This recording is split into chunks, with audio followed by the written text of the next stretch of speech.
تبارك الله أحسن الخالقين.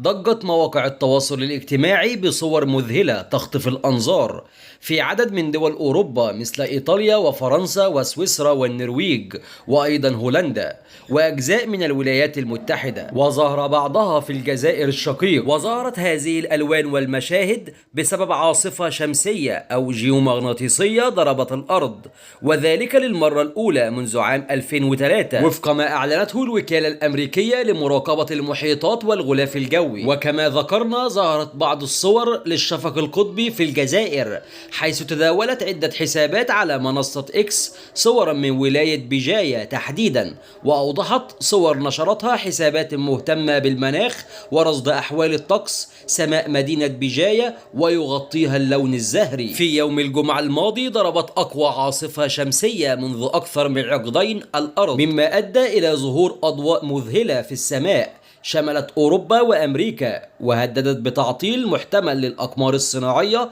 وشبكات الكهرباء مع استمرارها حتى نهاية الأسبوع. ويشار إلى أن النشاط الشمسي قوي للغاية، لدرجة أن الإدارة الوطنية لمحيطات والغلاف الجوي التي تراقب الطقس الفضائي أصدرت تحذيرا غير عادي للعاصفة يوم الخميس للمرة الأولى منذ 19 عام، ثم تم ترقيتها إلى تحذير أكبر يوم الجمعة. وبدأت الوكالة الأمريكية لمراقبة المحيطات والغلاف الجوي برصد انفجارات على سطح الشمس يوم الأربعاء، اتجهت 5 منها على الأقل في اتجاه الأرض، ووصل أولها إلى الغلاف الجوي للكوكب يوم الجمعة. سبحان الله العلي العظيم، سبحان من خلق فأبدع. سبحوا الله في التعليقات ووحدوه.